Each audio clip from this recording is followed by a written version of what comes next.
boy, are the Philadelphia 76ers a mess. Heading into this season, one of the storylines that people were trying to keep up with was what exactly were the Philadelphia 76ers going to do to potentially maximize the last 3 to 4 years of Joel Embiid's dominance. And everything was really lined out for them, especially financially, as the Sixers meticulously laid out a plan in which they were going to have all the financial flexibility in the offseason to swing big on a major addition to this roster. That major addition came in the form of Paul George, and then adding Maxey back to the roster formulated a big three that in theory only needed complementary pieces with a quality coach in Nick Nurse that truly should transform the Philadelphia 76ers back into a title contending team, which is something that a lot of people were concerned with after departing from James Harden. But unfortunately, boy, they are so far removed from where they need to be. As I record this video, the Sixers have a record of 20-35. They are bottom 10 in both offense and defense, and somehow it continues to get worse as time progresses. Now, we've talked about the Sixers early on this season, and the biggest talking point that we discussed were the injuries that were consistently just killing any momentum that this team could have achieved early on this year. And even though that has been a consistent theme, it still doesn't matter. I mean, when these players are healthy, it just doesn't work out whatsoever.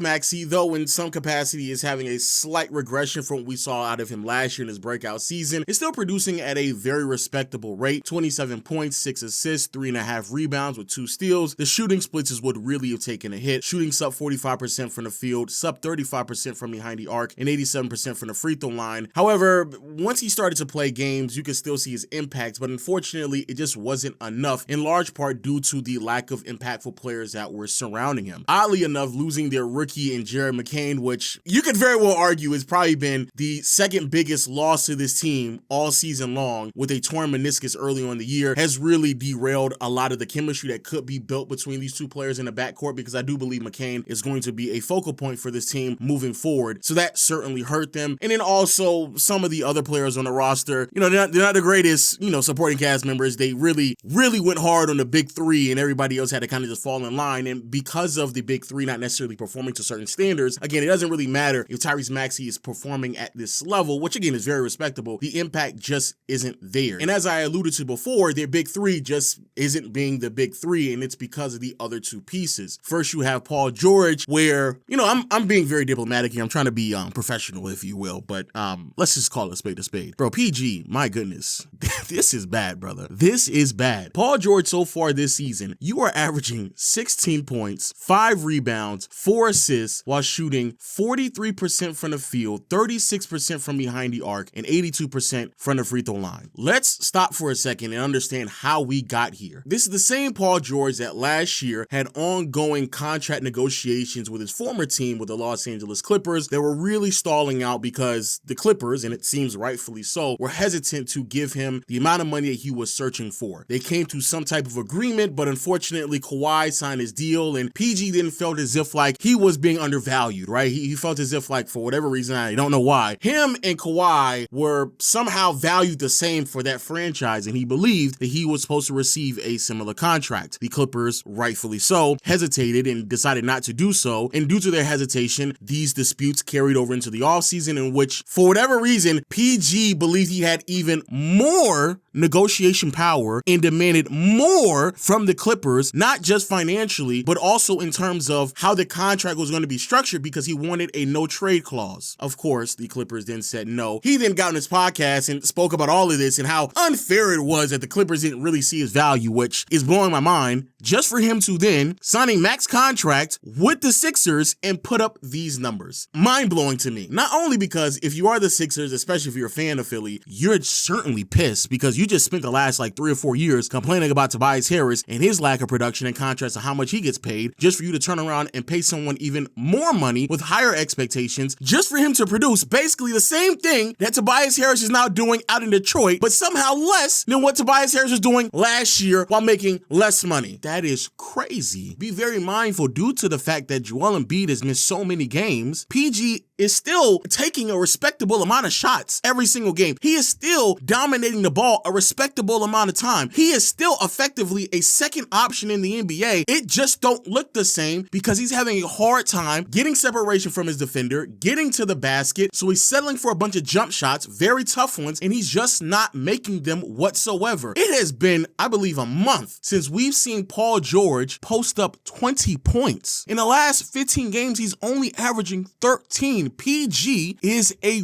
role player, and an expensive one at that, because he was demanding max money. That right there is a complete and utter disaster. Easily one of the worst contracts in the NBA. It's bad, but not as bad as what's going on with Joel Embiid right now. So for those who are unaware, as I record this video, Embiid has only played 18 of the 55 games available so far this season. A huge reason for this is because he's been dealing with constant injuries all throughout the year. Everything from a sinus fracture to him dealing with an ankle sprain, but the ongoing issue that he's been dealing with has been inflammation in his knee. And this is something that has been going on since the beginning of the season, and something that we were again documenting very closely on this channel that resulted in the news breaking that Embiid, not just this year, but potentially for the remainder of his career, was not going to be available to play back-to-back games. Because of this news that broke before the season even began, a lot of people were being a bit pessimistic, but still some optimism that if this team planned correctly and really put him on a quality minute restriction, that hopefully when the playoffs came around, that Embiid will be able to perform at a certain level that would justify all of the other obstacles that you had to go through all season long. But unfortunately, that's just not the case at all. Not only are we talking about a Sixers team that, again, 20-35, bottom 10 in both offense and defense, but due to that record, this is a team that is not even in the play-in in an Eastern Conference where having a 25-28 record would get you into the 8th seed. That's how bad they are. That's how far behind the 8 ball that they are, but somehow it gets worse. Even with the minutes restriction, the load management, the missing back-to-back games, Joel Embiid's impact, his numbers across the board, it's just not there at all. In the 18 games in which Joel Embiid has played, career lows across the board in many statistical categories. 24 points per game, 8 rebounds, 4 assists, and shooting splits of 45, 32, and 87. And in particular, over the past couple of games, Embiid just isn't moving properly. He looks sluggish. It doesn't look right. And it's very concerning coming from someone that, even in his last game against Boston just last night, that was the first game Embiid has played effectively in the last week and a half, and he still looked bad. Since the turn of the calendar year, Embiid hasn't even played 10 games, and he still looks bad. And to make matters worse, that even with the amount of games missed, even with him being on a minutes restriction, even when they're taking a lot, and I do mean a lot of caution around his knees, there are now reports claiming that Embiid is due for another surgery. And this is not even coming from random reporters. Even Embiid himself has said this knee issue is ongoing. He's still dealing with inflammation, and more than likely the only way to address it is to have another surgery. That's not anything that you want to hear from your superstar when he's only played 18 games this year, which of course has now led many people to entertain the idea to just shut it down. End it for the season. There's no rhyme or reason for Joel Embiid to continue to put his career at jeopardy for a season that's lost. This is done. It's over. It does not matter what this team does moving forward, because even if Embiid is able to finish a season, he's clearly not going to look healthy enough to go through an entire postseason run. In the best case scenario, the Sixers crawl into the play-in, make it to the 8th seed, and then match up with a historically great Cavaliers team with the #1 seed who have the personnel to match up well with Joel Embiid. That does not make any sense. There's no rhyme or reason for why you would go out of your way to continue to force Embiid out there, unless you know you don't have any draft capital to rely on this upcoming season. And that's exactly what's happening right now. So for those who are unaware, the Sixers do not have this year's first round pick unless it falls within the top 6, because they traded it to the Oklahoma City Thunder back in in 2020 to receive Al Horford. And crazy enough, that's actually one of the first moves that Daryl Morey made when he became the executive here out in Philly. That's crazy. So they don't have a first round pick this year potentially. Even if it does fall within that top 6 status, then it will just get delayed to next season where it's only top 4 protected. And if it doesn't go there, one more year passes where once more it's only top 4 protected. So more than likely they're going to lose out on one of their draft picks. And you could argue that they're too deep into the season to just tank this year because there's too many other teams like the Wizards, the Portland Trail Blazers, Charlotte Hornets. There's just way too many teams that have already committed to this idea of tanking for the Sixers to pick up a draft pick. It's already done. So that's the biggest reason why tanking may not be the best answer, but I just don't necessarily know what you do in this situation because you are going to lose your draft pick to the Oklahoma City Thunder. Tough, man. Shout out to Sam Presti, boy. He's collecting those picks like they're Pokemon cards. Crazy. But to make matters even worse, and I think this is probably the biggest talking point that everyone is discussing, is this is it. This is it for the process. This is it for the Sixers. They have effectively ran out of options. They had this offseason and they were crossing their fingers and banking on whoever they were going to add on this roster to be the piece that was going to be the final puzzle to this team. Hypothetically speaking, even if Embiid was healthy and he was playing at an MVP status, the way that Paul George is performing, this team would not be good enough to compete at a high level because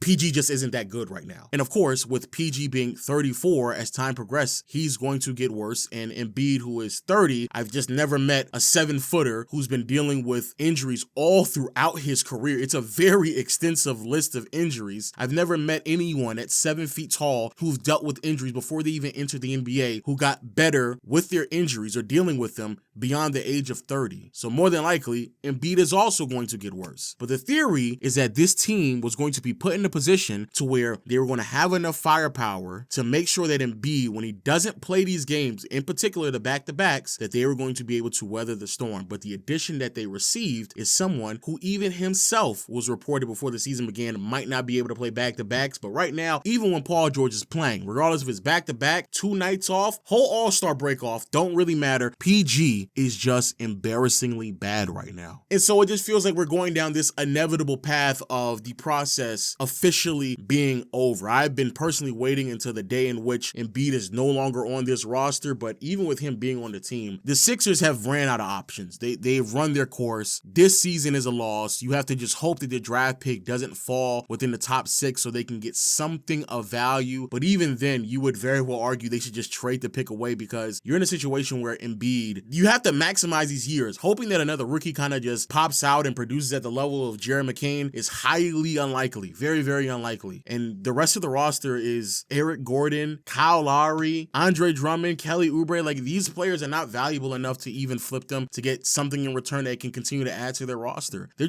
out of options. This is it. Like, they are quite literally at the end of the road, dead end, no other options, and it's bad. But hey, those are my thoughts. Joel Embiid, please take the rest of the year off. Go get your surgery that you need. There's no need for you to continue to just play on a bad knee that continues to deal with inflammation, but that's just my opinion. Let me know yours in the comment section below. Also, if you enjoy videos like these, make sure you hit the subscribe button and also catch up on my most latest video right here. Click it right there. And until next time, I'll see you all later. Peace.